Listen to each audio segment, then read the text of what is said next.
প্রাণ ভরে মোহাব্বতে পড়ুন বালাগাল উলা বিকামালিহি কাশাফাত তুজা বিজামালিহি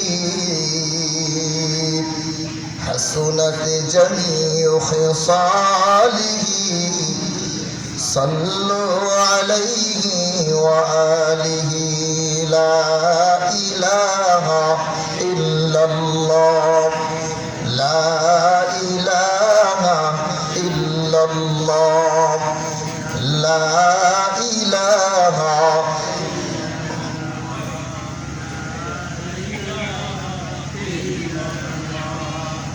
अल्लाह अल्लाह का सबक हम को पढ़ाया आपने रब से बंदू का ताल्लुक बस लगाया आपने ला इलाहा इल्लल्लाह ला इलाहा इल्लल्लाह ला इलाहा इल्लल्लाह ला इलाहा इल्लल्लाह ला इलाहा इल्लल्लाह ला इलाहा इल्लल्लाह मुहम्मदुर रसूलुल्लाह सल्लल्लाहु अलैहि वसल्लम सुब्हानक ला इल्म लना इल्ला मा 'अल्लमतना इन्नका अंतल अलीमुल हकीम रब्बि इश्रह ली सदरी वयस्सिर ली अमरी वहलुल उक़दतम मिन लिसानिही यफ़क़हू क़ौली फिर पेश नजर गुंबद खजराए नबी है फिर नाम खुदा रौज़े जन्नत में कदम है फिर नाम खुदा रौज़े जन्नत में कदम है मेहराब नबी है कि कोई तूर तजल्ला मेहराब नबी है कि कोई तूर तजल्ला दिल शौक से लबरेज है और आँखों बिनम है दिल शौक से लबरेज है और आँखों बिनम है रग रग में मोहब्बत हो रसूल अरबी के रग रग में मोहब्बत हो रसूल अरबी के जन्नत की खजा उनके वही बैआ सनम है जन्नत की खजा उनके वही बैआ सनम है अल्हम्दुलिल्लाह अल्लाह पाक के दरबारे लाखों कोटि शुक्रिया যিনি আমাদেরকে আটিপাড়া দারুল উলুম নুরানিয়া হাফিজিয়া মাদ্রাসার 2 দিন ব্যাপী ওয়াজ ও দোয়া মাহফিলে একত্রিত হওয়ার জন্য তৌফিক দান করেছেন দিল থেকে অন্তর থেকে কালিমাতুশ শুকরিয়া আদায় করছি বলি আলহামদুলিল্লাহ সম্মানিত হাজিরিন আজকের এই মাহফিল প্রতিদিন হয় না দীর্ঘ 1 বছর পরে এই মাহফিলের আয়োজন হয়েছে ঠিক কি না বলেন 1 বছর পরে মাহফিল। এই মাহফিলের দ্বারা মানুষের অনেক ধরনের লাভ হয়। বর্তমান দুনিয়ার যে অবস্থা, ওলামায়ে কেরাম যদি মিম্বরে কথা না বলতেন, মাহফিলে কথা না বলতেন, যেই পরিস্থিতি দেখা যায়, যেই অবস্থা দেখা যায়, জাতির অবস্থা আরো শোচনীয় হয়ে যেত। আমি অনুরোধ করে বলবো, আশেপাশে যারা আছেন, আজকের এই সময়টাকে গনিমত মনে করে সকলেই মাহফিলে চলে আসেন। আপনাদের খেদমতে কালামে হাকিমের একখানা আয়াতে কারিমা, রাসূল পাক সাল্লাল্লাহু আলাইহি ওয়াসাল্লামের অসংখ্য অগণিত হাদিসের টুকরা থেকে একখানা হাদিসের টুকরা তেলাওয়াত করেছি। রব্বুল আলামিন যেন আয়াত ও হাদিসের আলোকে এমন কিছু কথা জবানের মধ্যে হালকা করেন, যেগুলি আপনার আমার সকলের জন্য নাজাতের কারণ হয়। সকলে বলি আমিন। সম্মানিত হাজিরিন, দুনিয়ার সব মানুষ সর্বলাইনে সফলতা খুঁজে, ঠিক কিনা বলেন? এমন কোন ব্যক্তি আছে যে সফলতা চায় না? কি বলেন? এমন কোন ব্যক্তি আছে যে সফলতা চায় না? নাই। দুনিয়ার সব মানুষ সফলতা খুঁজেন, কল্যাণ খুঁজেন। রব্বুল আলামিনও সফলতা দিতে চান, কল্যাণ দিতে চান। পৃথিবীর মানুষ কল্যাণ পাওয়ার জন্যে, সফলতা পাওয়ার জন্যে যেই পরিমাণ পেরেশান, যেই পরিমাণ পাগল, যেই পরিমাণ আগ্রহ, এর থেকে হাজার নয়, শত নয়, লক্ষ নয়, কোটি গুণে আগ্রহ নিয়ে রব্বুল আলামিন 24টা ঘন্টা আমার আল্লাহ তার রহমতের দরওয়াজা খুলে রাখে। একবার জোরে বলা যাবে কি সুবহানাল্লাহ? 24 ঘন্টা রব্বুল আলামিন রহমতের দরওয়াজা খুলে রাখেন বান্দাকে সফলতা দেওয়ার জন্য, বান্দাকে কল্যাণ দেওয়ার জন্য, বান্দাকে মুক্তি দেওয়ার জন্য। আজকের এই মাহফিল সফলতার একটা কারণ, আজকের এই মাহফিল মুক্তির একটা কারণ, আজকের এই মাহফিল কল্যাণের একটা জরিয়া হয়ে যাইতে পারে। জোরে বলে ঠিক কিনা? দরকার মুহাব্বত, দরকার কি? মুহাব্বত, প্রেম। রব্বুল আলামিনের প্রেম, রব্বুল আলামিনের মুহাব্বত যার অন্তরে যত বেশি, যার অন্তরে যত বেশি, সে ওই পরিমাণ রব্বুল আলামিনের ভালোবাসা পেয়ে থাকে। জোরে বলেন ঠিক কিনা? ভালোবাসাটা আমাদের ভালোবাসা, নবীদের ভালোবাসা সমান না একটু ভিন্ন?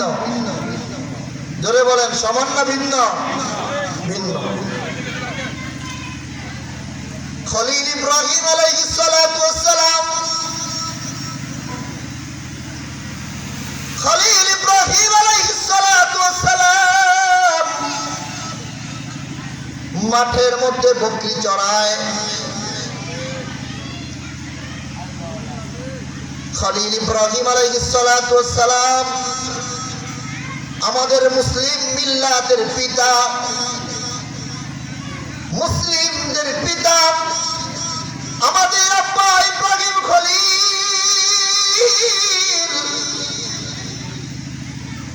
পয়গম্বর ইব্রাহিম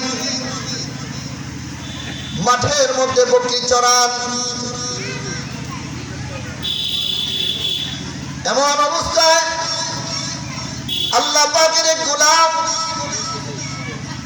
ওই পথ দিয়ে অতিক্রম করতেছে, ওই পথ দিয়ে যাচ্ছে। খলিল ইব্রাহিম আলাইহিস সালাতু ওয়াস সালাম ডেকে বললেন, খলিল ইব্রাহিম আলাইহিস সালাতু ওয়াস সালাম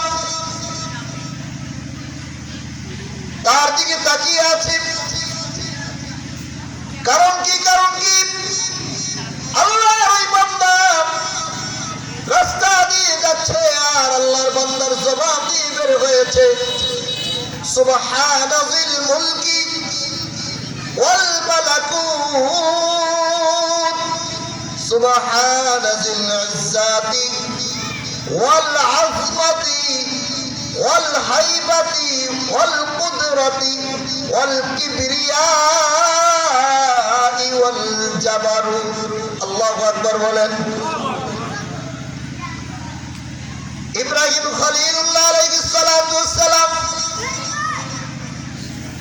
ওই পথচারীকে ডাক দিলেন, ও ভাই,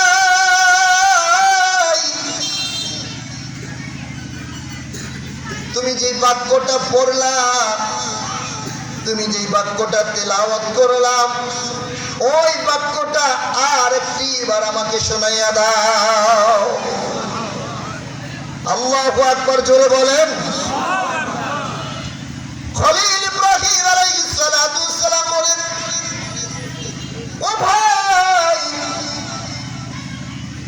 এই বাক্যটা আমাকে আরেকবার শোনাইয়া দাও। পথচারী আগন্তুক ব্যক্তি ডেকে বললেন, ওগো ইব্রাহিম খলিল, আমি যদি এই বাক্যটা আপনাকে আরেকবার শোনাই তাহলে আপনি আমাকে কি দিবেন? আমার কি লাভ হবে? দুনিয়ার সব মানুষ তো লাভ খুঁজে, লাভ ছাড়া কেউ কাজ করে না। জোরে বলেন ঠিক কি না? লাভ ছাড়া কেউ কোনো কাজ করে না। ও ইব্রাহিম খলিল, আমি যদি আপনাকে এই বাক্যটা আরেকবার শ্রবণ করাই, বলেন আপনি আমাকে কি দিবেন? খলিল ইব্রাহিম আলাইহিস সালাতু ওয়াস সালাম ডেকে বললেন, ও ভাই, আগন্তুক শোনো, রব্বুল আলামিনের আযমতওয়ালা, ইজ্জতওয়ালা, সম্মানওয়ালা এই বাক্যগুলি যদি তুমি আরেকবার আমাকে শোনাও, আমি তোমাকে কথা দিলাম, আমার এই মাঠের মধ্যে যত বকরির পাল দেখো, সমস্ত বকরির পাল থেকে আমি অর্ধেক বকরি তোমাকে দিয়ে দেব। মুসলমানের কণ্ঠে সুবহানাল্লাহ হয় নাই? চিল্লায় বলেন সুবহানাল্লাহ। বলেন দেখি, খলিল ইব্রাহিম আলাইহিস সালাতু ওয়াস সালাম পুরা অর্ধেক বকরির পাল দিতে রাজি হলেন। কিসের বিনিময়? কোন সম্পদের বিনিময়? জোরে বলেন, কোন সম্পদের বিনিময়? কোন সম্পদের বিনিময় নয়, কোন বাড়ির বিনিময় নয়, গাড়ির বিনিময় নয়। কিসের বিনিময়? কিসের বিনিময়? আমার আল্লাহ পাকের আযমতওয়ালা, ইজ্জতওয়ালা, সম্মানওয়ালা নামের উসিলায়। আরে আমার আল্লাহ পাকের আযমত আর ইজ্জত কত বড়! রব্বুল আলামিনের কায়নাত যত বড়, রব্বুল আলামিনের কায়নাত যত বড়, রব্বুল আলামিনের তামাম কায়নাত যত বড়, সমস্ত কায়নাতের থেকে আমার আল্লাহ পাকের আযমত ও ইজ্জত তত বড়। সুবহানাল্লাহ বলেন। আল্লাহ পাকের কায়নাত কত বড়, আল্লাহ পাকের পুরো তামাম পৃথিবী কত বড়, আল্লাহ কত বড়। জিবরাইল আমিনকে নবী আলাইহিস সালাতু ওয়াস সালাম মুহাম্মদুর রাসূলুল্লাহ সাল্লাল্লাহু আলাইহি ওয়াসাল্লাম বলেন, ও ভাই জিবরাইল, আপনি তো সব সময় আমার কাছে আসেন, কিন্তু আপনার আসল স্বরূপ নিয়ে আমার কাছে আসেন না। ও জিবরাইল, আমি আপনার আসল স্বরূপটা দেখতে চাই। আপনি কি আপনার আসল চেহারা, আপনি কি আপনার আসল সুরত আমাকে দেখাবেন? জিবরাইল আমিন ডেকে বললেন, ওগো পয়গম্বর, যাকে না বানাইলে আল্লাহ পুরা দুনিয়াকে বানাইতেন না, যাকে না বানাইলে আল্লাহ তামাম কায়নাতকে আল্লাহ বানাইতেন না। মুহাম্মদিরা अगर पैदा न करती जमीन आसमां पैदा न करती। अल्लाहु আকবার বলেন। মুহাম্মদ সাল্লাল্লাহু আলাইহি ওয়াসাল্লাম কে যদি না বানানোর উদ্দেশ্য হতো, রব্বুল আলামিন কায়নাতের কোনো কিছু বানাইতেন না। যা কিছু বানাইলেন, যা কিছু দেখছি, সব কিছু আমার পয়গম্বরের ওসিলা আল্লাহ বানিয়েছেন। জোরে বলেন ঠিক কি না? খলিল ইব্রাহিম আলাইহিস সালাতু ওয়াস সালাম, খলিল ইব্রাহিম আলাইহিস সালাতু ওয়াস সালাম মুসলিম জাহানের, মুসলিম মিল্লাতের আব্বা, এত বড় পয়গম্বর মুহাম্মদুর রাসূলুল্লাহ সাল্লাল্লাহু আলাইহি ওয়াসাল্লামকে যদি না বানাইতেন, উনিও দুনিয়াতে আসতেন না। জোরে বলেন ঠিক কি না? জিবরাইলকে ডেকে বললেন, জিবরাইল, তুমি কি আসল রূপটা আমারে দেখাইবানি? জিবরাইল বলে, ইয়া রাসূলুল্লাহ, এটা কি আর হয়? আমার আসল রূপটা আমি আপনাকে কেমনে দেখাই? আল্লাহর হাবিব বললেন, জিবরাইল, তাহলে কি তুমি তোমার আসল রূপ আমাকে দেখাইবা না? জিবরাইল বলে, ইয়া রাসূলুল্লাহ, ইয়া হাবিবাল্লাহ, অবশ্যই দেখাবো। আপনাকে না দেখাইলে আর কাকে দেখাইতে পারি? সুবহানাল্লাহ বলেন। আপনার না দেখাইলে আর কারে দেখাবো? আপনাকেই দেখাইতে হবে। আল্লাহর হাবিব বললেন, ও জিবরাইল, তাহলে কবে দেখাইবা বলো? জিবরাইল আমিন বললেন, ওগো আল্লাহর পয়গম্বর, আগামী দিন ফজরের নামাজের পরে পূর্ব আকাশের দিকে আপনি তাকাইয়া থাকবেন। আমি জিবরাইল আমার রূপটা আপনাকে দেখাবো। সুবহানাল্লাহ বলবেন না? আমি জিবরাইল আমার রূপটা আপনাকে দেখাবো।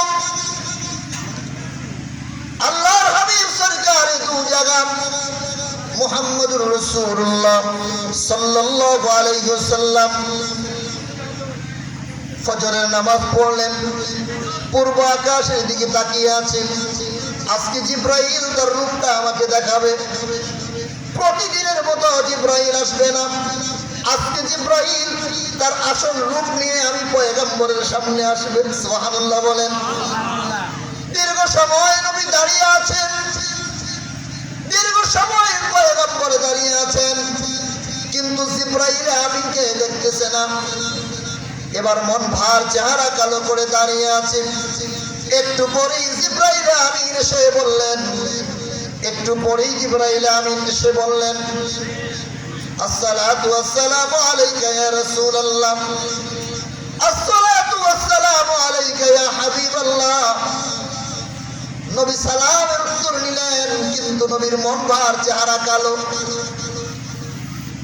জিবরাইল আমিন বলে, ইয়া রাসূলুল্লাহ, আপনার মন ভার, চেহারা কালো কেন? আপনার চেহারা কালো কেন? ইয়া রাসূলুল্লাহ, আপনার কি হয়েছে? আল্লাহর হাবিব বলেন, জিবরাইল, তুমি বলেছিলে তোমার চেহারাটা আমাকে দেখাইবা, কেন তুমি আমাকে দাঁড় করায়া রাখলে? আমি দীর্ঘ সময় দাঁড়িয়েছিলাম, কিন্তু তোমার চেহারা আমি দেখতে পাই না। জিবরাইল বলে, ইয়া রাসূলুল্লাহ, ইয়া হাবিবাল্লাহ, যাকে না বানাইলে আমি জিবরাইল হতাম না। ও রাসূল, এমন পয়গম্বরকে জিবরাইল কি মিথ্যা বলতে পারেনি? ও রাসূল, এমন পয়গম্বরকে জিবরাইল মিথ্যা বলতে পারে না। আমি আমার চেহারাটা দেখানোর জন্য পূর্ব আকাশের মধ্যে এসেছি। ইয়া রাসূলুল্লাহ, আপনি কি দেখেছেন? আল্লাহর হাবিব বলেন, জিবরাইল, আমি দেখেছি অন্য দিনের মতো আকাশটা ছিল না, আজকের আকাশটা সাদা একটা চাদরের মতো ছিল। সুবহানাল্লাহ বলেন। জিবরাইল বলে, ইয়া রাসূলুল্লাহ, ইয়া হাবিবাল্লাহ, ওগো আল্লাহর পয়গম্বর, ওগো আল্লাহর নবী, আমি আমার চেহারা কি আপনাকে দেখাবো? আমার পিঠের মধ্যে আল্লাহ যেই পাখা ফিট করেছেন, ওই পাখা থেকে একটি পাখা আমি পূর্ব আকাশের মধ্যে ফেলেছি, একটি পাখা উবাতে। ইয়া রাসূলুল্লাহ, ইয়া হাবিবাল্লাহ, ওগো নবীজি, আল্লাহ একটা পাখা পূর্ব আকাশে ফেললাম। একটা পাখা ফেলার পরে উপর থেকে নিচ পর্যন্ত, দক্ষিণ মেরু থেকে উত্তর মেরু পর্যন্ত, উত্তর মেরু থেকে দক্ষিণ মেরু পর্যন্ত পুরাটা আকাশ আমার একটা পাখার কারণে আচ্ছাদিত হয়ে গিয়েছে। ইয়া রাসূলুল্লাহ, দ্বিতীয় পাখা ফেলার জায়গা পাই না। আরো আসতে বলে আল্লাহু আকবার। শাহজালালের কণ্ঠে বলল আল্লাহু আকবার। আর জোরে চিল্লায় বলল আল্লাহু আকবার। জিবরাইল আমিন বলে, ইয়া রাসূলুল্লাহ, ইয়া হাবিবাল্লাহ, ওগো নবীজি, একটা পাখা ফেলার পরে আর একটা পাখা ফেলার জায়গা পাই নাই। ও নবীজি, এইরকম একটা নয়, এইরকম দুইটা নয়, এইরকম 10টা নয়, এইরকম 20টা নয়, এইরকম 10টা 20টা নয়। ইয়া রাসূলুল্লাহ, ইয়া রাসূলুল্লাহ, 100 নয়, 200 নয়, 300 নয়, 500 নয়, এইরকম 600 পাখা আমার আল্লাহ রাব্বুল আলামিন জিবরাইলের পিঠে ফিট করে দিয়েছে।